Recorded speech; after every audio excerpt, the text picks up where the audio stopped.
So the 2012 Royal Rumble match, for those who don't know, we had a little thing going on where we were trying to predict five different things about this. The entrances, the winner, naturally, the Iron Man, the one who gets the most eliminations, and the one who gets eliminated the fastest. What I'm going to do is I'm going to break down the entrances as we go along, so you can keep track of that, and then I'll give a little recap of what happened at the very end and who scored the most amount of points and everything like that. We started off naturally with The Miz, which everybody knew was going to happen. That happened on Raw, so no surprises there at all. And then entrant number two was Alex Riley, and I went fucking ballistic because I had Alex Riley as my number two entrant.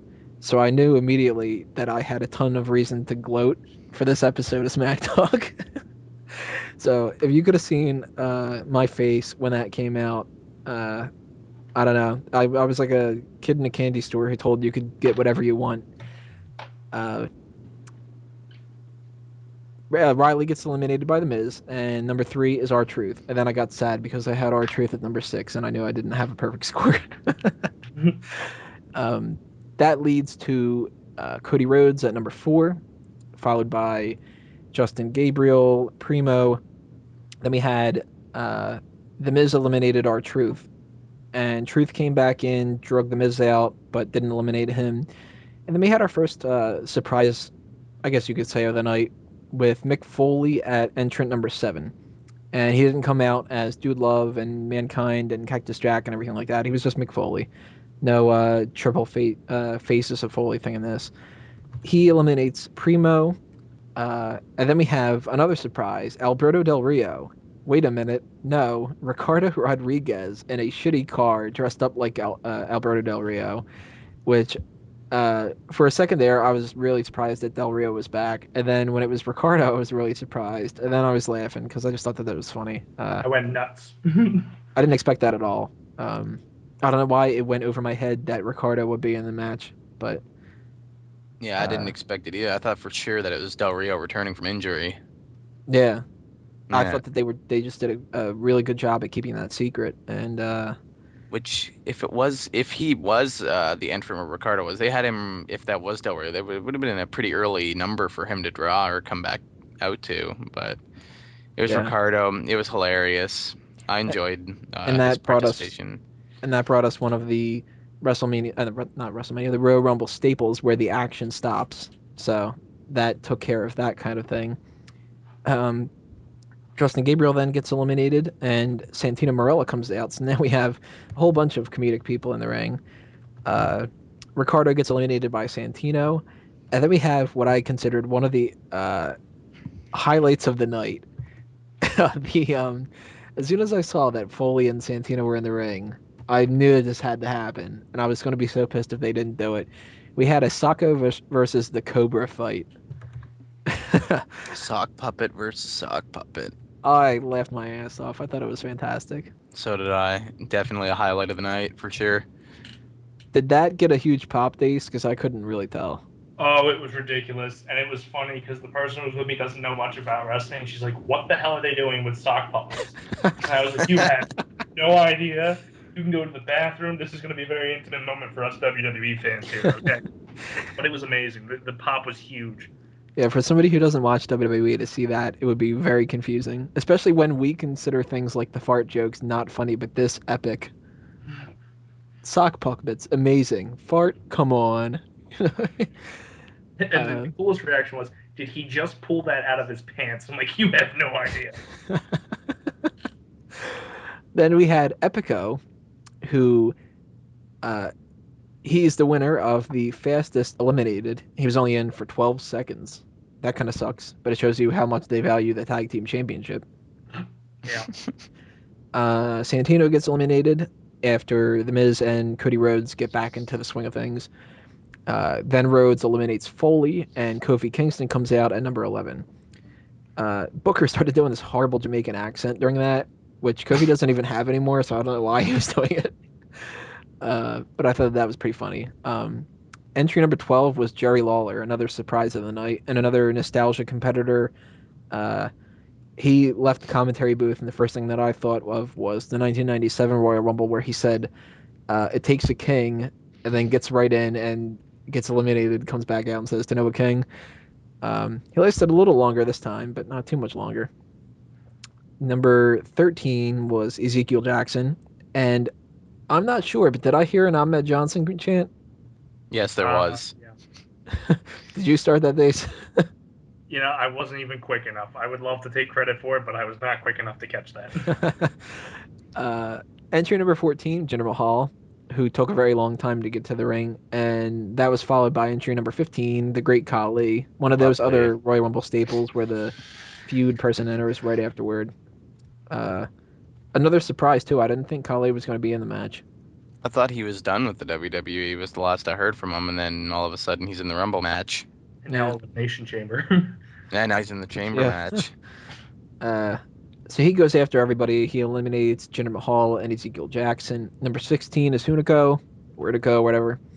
Number 17, another surprise entrant and nostalgia competitor, Booker T. He does the same thing that Lawler does. He takes off his coat, leaves the commentary table.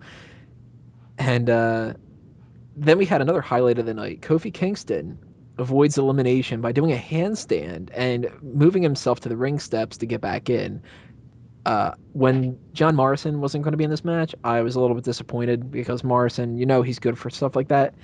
And it looks like Kofi is going to be their go-to guy for that now. I thought that was amazing. That's a risk taker there because Kofi's a good one for botching as well. Yeah, and he pulled that off perfectly. Mm-hmm. Yeah, that was probably the spot of the night. Yeah, because I remember how many times Spectacular. Money in the Bank because he tried to run up a damn ladder and trip. Yeah. So I thought that was a huge plus to that. So if anybody is checking out the Royal Rumble, It definitely was make sure a to check good it enough out. spot that it warranted him a spot in the Elimination Chamber, much like Morrison last year. So Right, yeah. he's their now go-to guy for cool spots. Yeah, he's their new Shelton Benjamin. Yeah.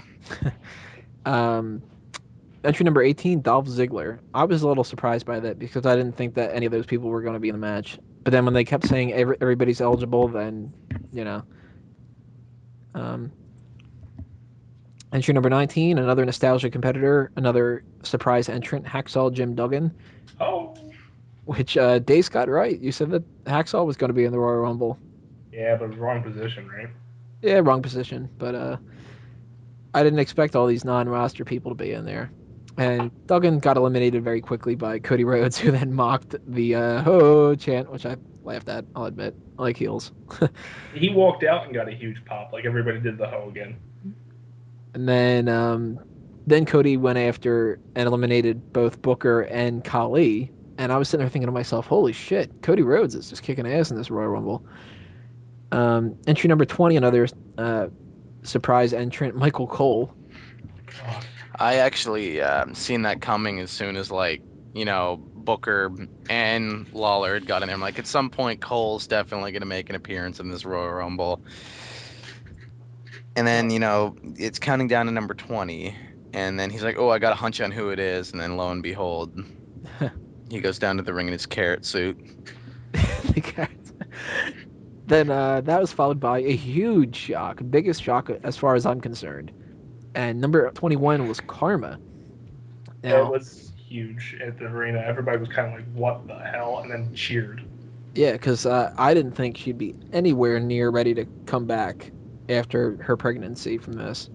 Mm-hmm. But apparently she was able to, and I didn't even think that it was 9 months yet where she could have had the kid. But, I mean, I don't know how far along she was in the first place. But so that was a huge shock. And unlike what they did with Beth Phoenix and with a couple other people where they beat some of the men, I'm fine with Karma doing it. She's fucking huge. I know she would whoop the shit out of me. Cole gets eliminated partially by Booker, partially by Lawler, partially by Karma. And if anybody was going to get eliminated by Karma like that, it makes perfect sense that Cole would. I mean, you can beat the shit out of Cole like that, and he's not losing any steam.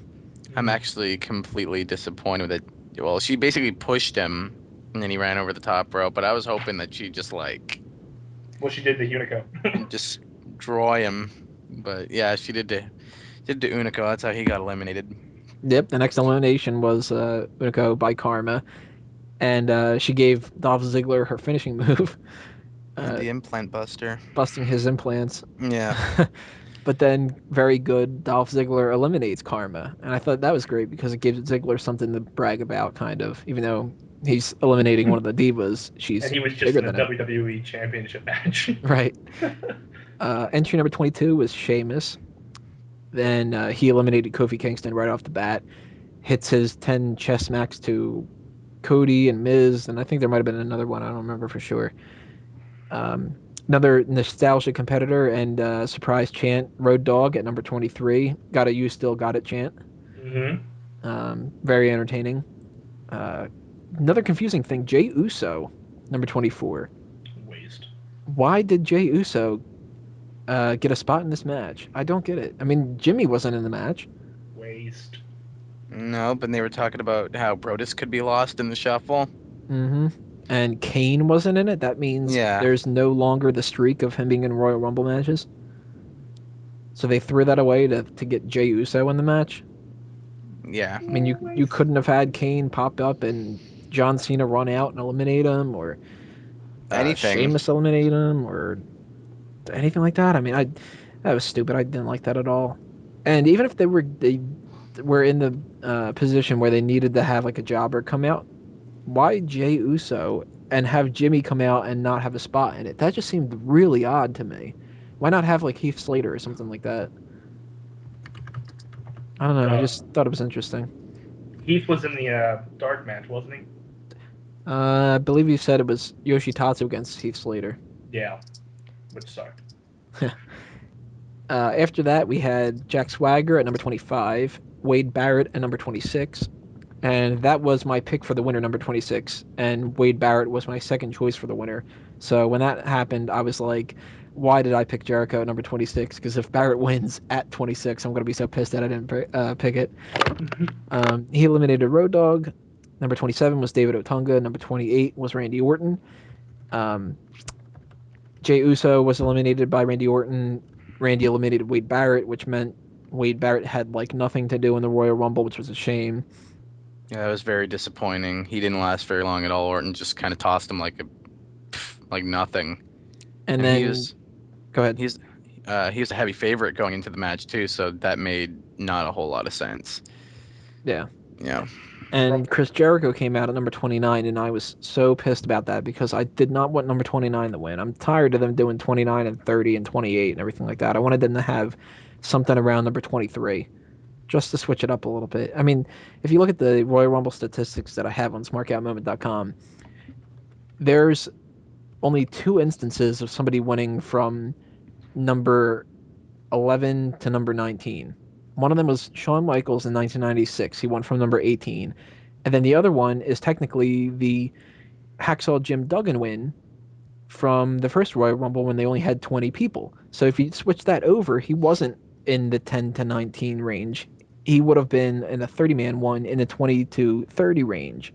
So I kind of want them to switch it up every now and then. So I was pissed. I was like, Jericho's going to win at number 29, and this is just going to get annoying.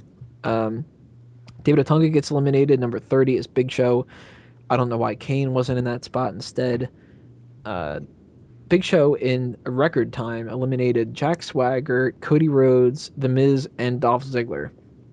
And that led us down to the final 4, which, for those keeping score, the final 4 was Sheamus, Jericho, Orton, and Big Show.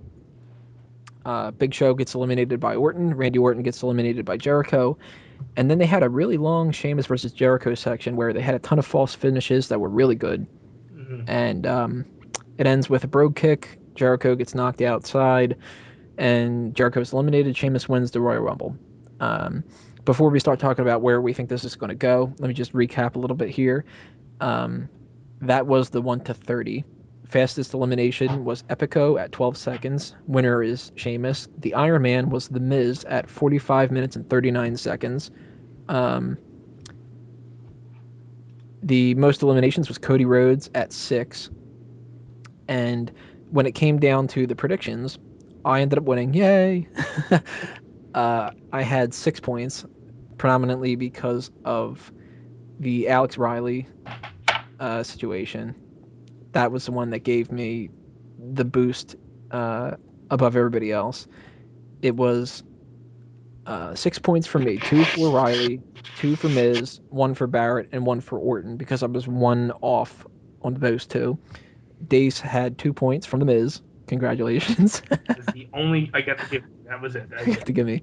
And Braden had 4 points for the Miz at 2, Orton at 1, and Big Show at 1.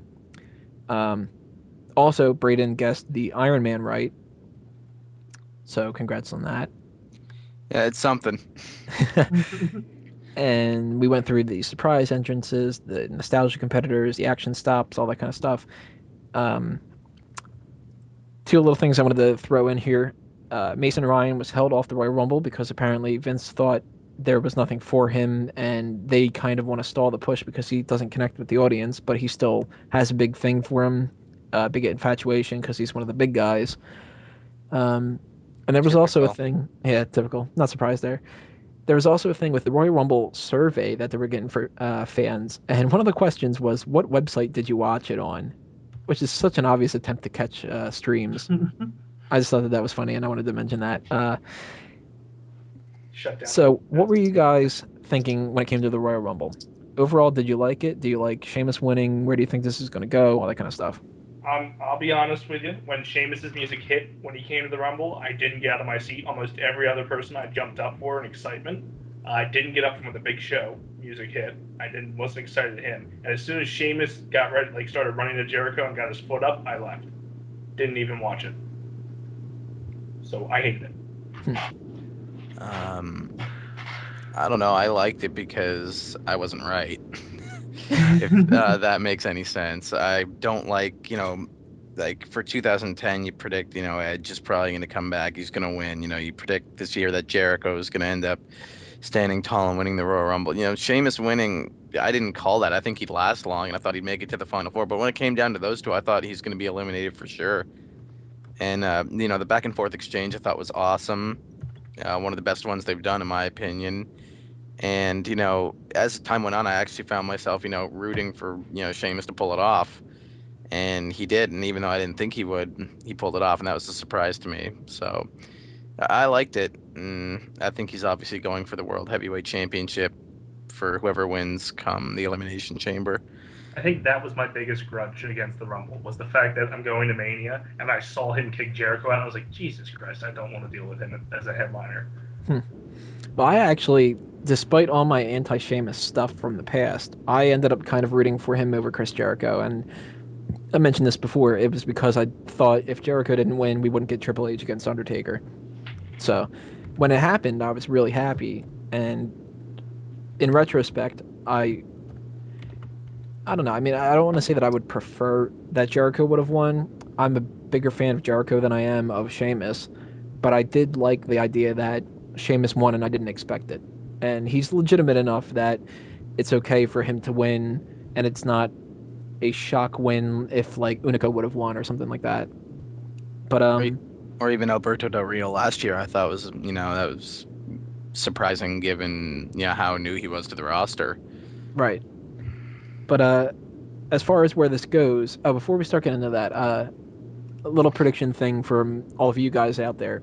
I had a poll up on the website for quite a while of who will win the Royal Rumble. And right now, if you're watching the video up on YouTube, there should be a switch over to show you the results. If not, if you're listening to just the audio, I'll read them out to you right now. The least amount of votes was The Miz, only 8 votes out of 339. So 2% thought The Miz would win.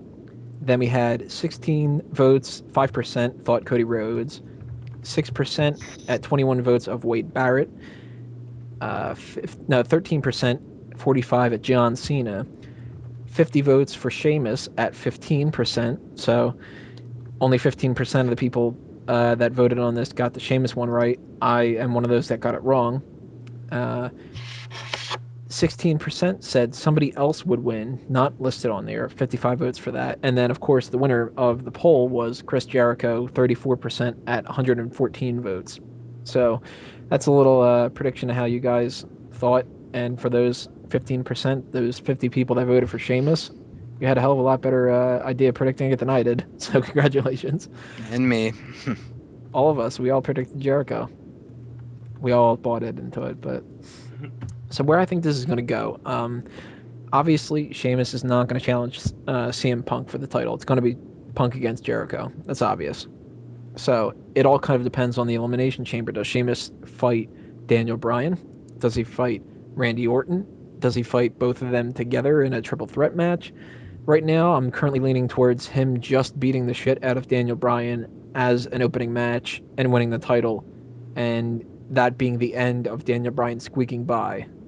But we will talk about Elimination Chamber stuff going on, the 2 Elimination Chamber matches, the guaranteed Cena versus Kane match, everything like that in the next coming weeks. But overall, what I'm going to start to do this year is I've never given a rating scale to the pay-per-views, and I'm adding that into that this year. It's a kind of the same scale as a traffic light would be, where you have a red light, a green light, and a yellow light. Yellow light's in the center. That's kind of not very great, not very bad. It's sort of on the meh quality. So the translation for that, we have a 1 count is sort of the red light. It's bad. 2 count is a near fall. Not necessarily bad, not necessarily good. Yellow light. And the green light, the good one, a 3 count pinfall. Self-explanatory. I would have to say for the whole pay-per-view, it was a 2 count near fall. I liked the Royal Rumble match, and the rest of it was kind of crap. What do you guys think? I would give it the 1 count. I walked away with a bad taste in my mouth. Poor quality matches, and the Rumble, yeah, there was a few legends, but it felt like the Rumble match for me just wasn't doing it as it did in years past. Maybe I had such high expectations being there live. I give it a 2 count. I think it was kind of in the middle. Like Punk Ziggler, I thought was a very good match. The Royal Rumble, I thought was very well done as well. That was enough to kind of warrant it, to be better than a 1 count. But there was still a lot of crap on the show too that can't be forgiven as well. So that's right in the in between spot. All right, so that is the Royal Rumble, and we will be covering everything from the next TNA pay-per-view. I don't even know what it is. I don't care. Does anybody care about TNA here? I don't know. But we will be covering that. We will be covering Elimination Chamber, and we'll talk about whatever happens next week when it comes along. So check out everything. Anything else you guys want to touch upon? Nope. I'm pretty good, I guess. Just keep watching the shows and keep sharing my opinion. All right, and for those interested, his YouTube channel is youtube.com/spoodbeast, SPOODBEEST. So check out his stuff over there. Dace. I got nothing. I've been writing. A lot of writing juices were going out tonight. I was kind of writing during the show as well. So look forward to some uncensored stuff coming your way. Hopefully soon. Hopefully soon. We have to work on that. So as far as I'm concerned, that's about it for episode 14. This has been another Smark Out moment, and we're being counted out. See you next time, folks. 5, 2, It's a shame that they lost their head. Jericho lost, but should have won instead. Your pasty skin will blind my eyes. That wasn't wise. That wasn't wise. Outro, it's closing time. Now it's time to go. Outro, it's a definitive way to close the show. Outro, I was pissed when Jericho fell. And the WWE can go straight to hell. Awful, but I love it.